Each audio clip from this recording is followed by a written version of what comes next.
بسم اللہ الرحمن الرحیم۔ السلام علیکم۔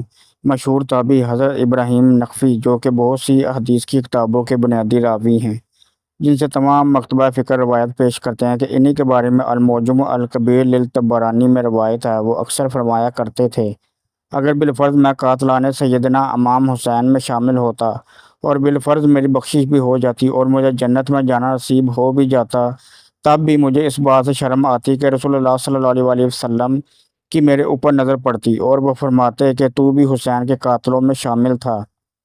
حضرت عبداللہ بن عباس رضی اللہ تعالیٰ عنہ روایت کرتے ہیں کہ رسول اللہ صلی اللہ علیہ وآلہ وسلم نے فرمایا، یاد رکھو، اگر کوئی شخص حجر اسود اور مقام ابراہیم کے درمیان جم کے نماز پڑھتا ہے اور روزے رکھتا ہے، مگر وہ شخص میرے اہل بیت سے بغض رکھنے کی حالت میں اللہ تعالیٰ سے قیامت میں ملاقات کرے گا تو ضرور آگ میں ڈالا جائے گا۔ حضرت عبداللہ بن عباس بیان کرتے ہیں، ایک دن میں نے دوپہر کے وقت رسول اللہ صلی اللہ علیہ وآلہ وسلم کو خواب میں دیکھا۔ آپ اس حال میں تھے کہ بال بکھرے ہوئے تھے، چہرے مبارک پر گرد پڑی ہوئی تھی اور ہاتھ میں ایک شیشی تھی جس میں خون تھا۔ میں نے عرض کیا، یا رسول اللہ صلی اللہ علیہ وآلہ وسلم، یہ کیا ماجرا ہے؟ حضور صلی اللہ علیہ وآلہ وسلم نے ارشاد فرمایا، یہ حسین اور اس کے ساتھیوں کا خون ہے جسے میں آج صبح سے اکٹھا کر رہا ہوں۔ فرماتے ہیں کہ میں نے یہ دن رکھا اور بعد میں تصدیق ہوئی کہ اسی دن 61 ہجری 10 محرم کو سیدنا حسین کو شہید کیا گیا۔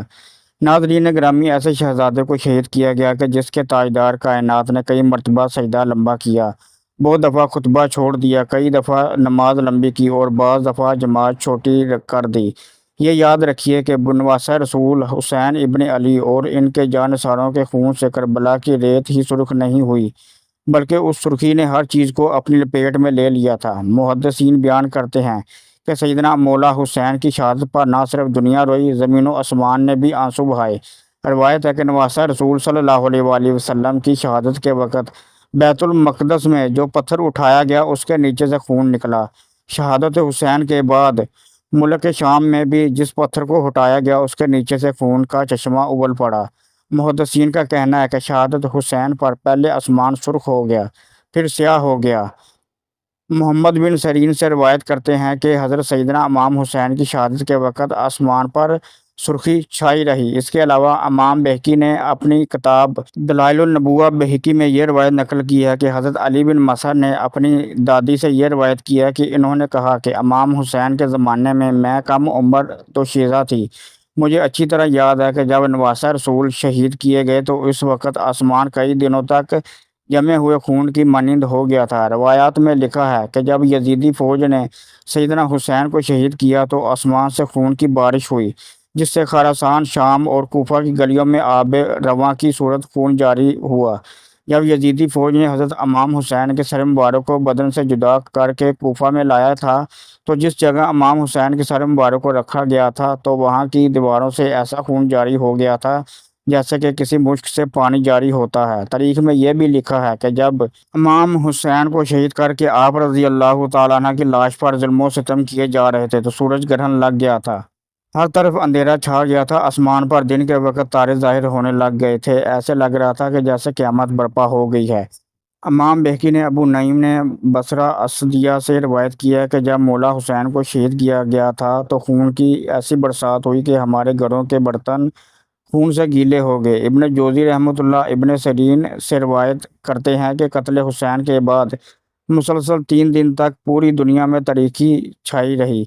3 دن کے بعد آسمان سے سرخی ظاہر ہونے لگی۔ روایت میں آتا ہے کہ آسمان کا رونا ایسا تھا کہ آسمان کے جس حصے میں بھی نظر جاتی تھی وہ سرخ ہی نظر آتا تھا۔ ابن جوزی لکھتے ہیں کہ آسمان کے سرخ ہو جانے میں یہ حکمت ہے کہ جب کسی کا بھی غصے کی وجہ سے خون جوش مارتا تھا تو چہرے کی رنگت سرخ ہو جاتی ہے۔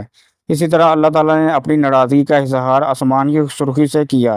ناظرین گرامی، روایت میں کربلا کے ایک ایسے درخت کا ذکر ملتا ہے کہ جب نواسہ رسول صلی اللہ علیہ وآلہ وسلم کو شہید کیا گیا تھا تو اس درخت سے کئی مدتوں تک خون رستا رہا، پھر کئی سالوں تک اس درخت اور اس کے سائے سے خون کی بو آتی رہی۔ یہ درخت کئی صدیاں گزرنے کے بعد بھی کربلا میں نہر فرات کے پاس روضہ حضرت سیدنا امام عباس علمدار کے دائیں جانب خون کے آنسو روتا ہے، اور آج بھی اس درخت کی شاخوں سے خون کے نشانات ظاہر ہوتے رہتے ہیں۔ بے شک یہ واقعہ تاریخ انسانی کا سب سے پرسوز اور دل خراش واقعہ ہے، جس پر یزیدیوں کے علاوہ اس دن پورے عالم کی ہر چیز غم حسین میں ڈوبی رہی۔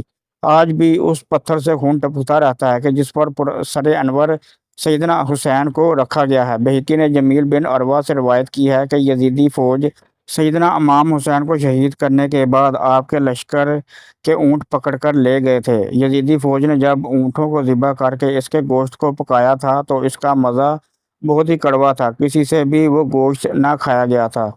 دوستو، نجات اسی میں ہے کہ اب بھی موقع ہے جنتی سرداروں کی شان و عظمت کا اقرار کر لو، ورنہ وہ دن دور نہیں کہ بروز قیامت تمہیں بھی یزیدی لشکر کے ساتھ کھڑا کر دیا جائے اور پھر حساب دینا بھی ایک عذاب بن جائے۔ اے اللہ پاک، ہمیں، ہمارے والدین اور ہماری نسلوں کو بھی نبی پاک صلی اللہ علیہ وآلہ وسلم اور ان کی اہل بیت سے سچی محبت عطا فرما دے۔